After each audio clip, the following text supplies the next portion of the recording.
পশ্চিমবঙ্গের বিধায়ক অসীম সরকার বলেছেন, কোরআন অমুসলিমদের হত্যা করার বিধান দেয়। নির্মমভাবে হত্যা করিবে, কোরআনে লেখা, এই জাতীয় কথা লেখা থাকে। মানবতা বিরোধী সেই ধর্ম। 5 নং আয়াতের উদ্ধৃতি দিয়েছেন তিনি। অতঃপর যখন নিষিদ্ধ মাসগুলো অতিবাহিত হয়ে যাবে, তখন তোমরা মুশরিকদেরকে যেখানেই পাও হত্যা করো এবং তাদেরকে পাকড়াও করো, তাদেরকে অবরোধ করো এবং তাদের জন্য প্রতিটি ঘাঁটিতে বসে থাকো। তবে যদি তারা তাওবা করে এবং সালাত কায়েম করে আর যাকাত দেয়, তাহলে তাদের পথ ছেড়ে দাও। নিশ্চয়ই আল্লাহ বড়ই ক্ষমাশীল, পরম দয়ালু। ইসলাম ধর্মে হযরত মুহাম্মদ সাল্লাল্লাহু আলাইহি সাল্লাম একজন খুনি এবং তিনি তার অনুসারীদেরকে খুন করতে বলেছেন। যদি তাই না হয় তাহলে কেন কোরআনে অন্য ধর্মের মানুষদের হত্যা করতে বলেছে? যাদের এই বিষয় নিয়ে অভিযোগ, আজকের ভিডিওটি শুধু তাদের জন্য। ইসলাম ধর্মে পবিত্র গ্রন্থে কোরআনে সূরা তওবা 5 নম্বর আয়াতে স্পষ্ট করে বলেছেন, তারপর এই নিষিদ্ধ মাস অতিক্রান্ত হয়ে গেলে মুশরিকদের যেখানে পাও সেখানে তোমরা হত্যা করো, তাদেরকে পাকড়াও করো, তাদেরকে ঘেরাও করো, তাদের অপেক্ষায় প্রত্যেক ঘাটিতে ওট পেতে থাকো।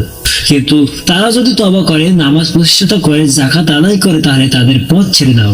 নিশ্চয়ই আল্লাহ বড়ই ক্ষমাশীল এবং বড়ই দয়ালু। ঠিক এই আয়াতের জন্য সমস্ত মানুষ মুসলিমদেরকে হত্যাকারী বা বিশ্ব নবী সাল্লাল্লাহু আলাইহি সাল্লামকে হত্যাকারী বলে আখ্যায়িত করেন এবং সমগ্র মানুষ মুসলিমদেরকে মনে করেন ইসলাম ধর্ম হত্যা করতে শেখায়। চলুন এই সূরা সম্পর্কে একটু বিস্তারিত আলোচনা করি। এই সূরা একমাত্র সূরা যে সূরায় প্রথমে বিসমিল্লাহ বলে শুরু করেননি, কিন্তু এটাই সত্যি। এই সূরায় 5 নম্বর আয়াতে স্পষ্ট মুশরিকদের হত্যা করার কথা বলা হয়েছে। এবার আসি, মুশরিক কাদের বলা হয়? মুশরিক শব্দটি এসেছে আরবি শব্দ শিরক থেকে, যার অর্থ আল্লাহর সঙ্গে কাউকে শরীক করা। অর্থাৎ ইসলামের প্রাথমিক যুগে মক্কায় কুরাইশের বংশে যারা মূর্তি পূজা করতেন তাদেরকে প্রধানত মুশরিক হিসেবে বলা হতো।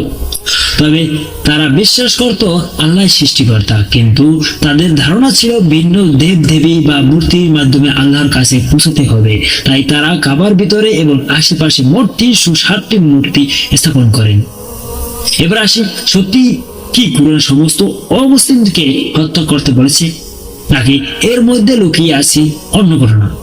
সূরা আত-তাওবা নাজিল হয় হিজরির 9ম বছরে।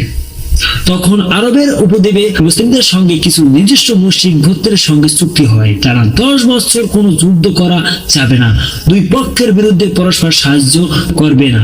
সেই কোনো গোত্র চাইলে মুসলিম পক্ষে বা কুরাইশদের পক্ষে চুক্তিবদ্ধ হতে পারবে। কেউ গোপনে আক্রমণ বা বিশ্বাসঘাতকতা করতে পারবে না। এটা ছিল শান্তি বা সহাবস্থানের চুক্তি, অর্থাৎ এই চুক্তির মেন উদ্দেশ্য ছিল শান্তি।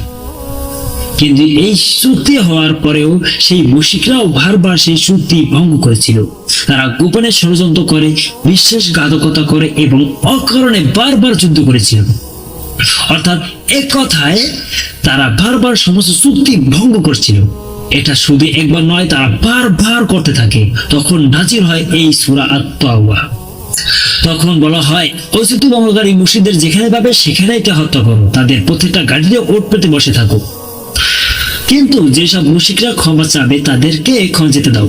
অর্থাৎ এই সূরা নাজিল হয় শুধুমাত্র এক নির্দিষ্ট চুক্তি ভঙ্গকারী মুশরিকদের জন্য, সারা পৃথিবীর মানুষদের জন্য নয়। চলুন আর একটু সহজ করে বলি। ধরুন ভারত আর পাকিস্তানের মধ্যে শান্তি চুক্তি হলো।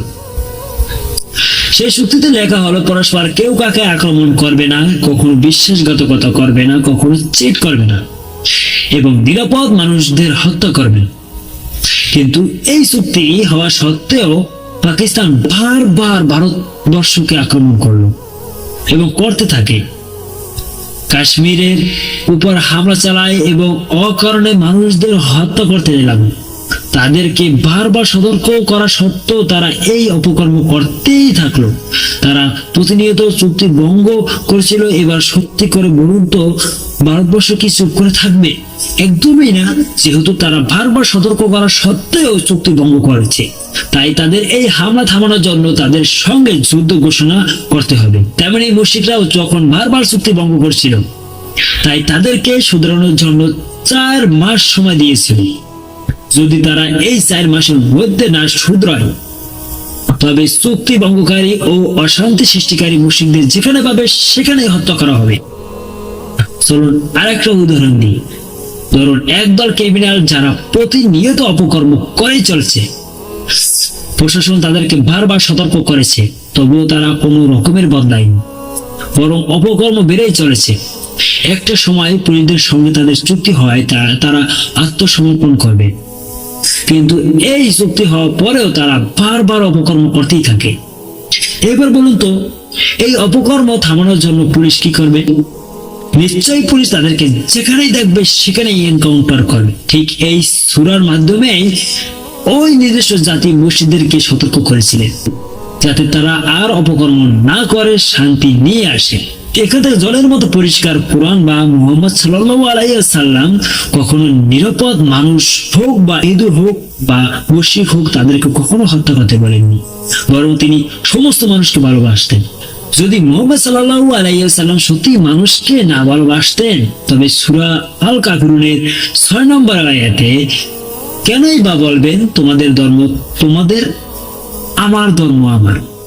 সূরা আল আনামের 108 নম্বর আয়াতে বা কেনই বা বলবেন আল্লাহ ছাড়া যাকে ডাকে তোমরা তাদেরকে গালি দিও না, তাহলে তারা অজ্ঞাতবশত আল্লাহকে গালি দেবে। এবং সহিহ বুখারীর এক হাদিসে পাওয়া যায় যে ব্যক্তি কোনো অমুসলিম নাগরিককে হত্যা করবে সে জান্নাতের সুগন্ধ পাবে না। আরেক হাদিস থেকে পাওয়া যায় এক ইহুদি বালক অসুস্থ হলে নবী করিম সাল্লাল্লাহু আলাইহি সাল্লাম তাকে দেখতে চান।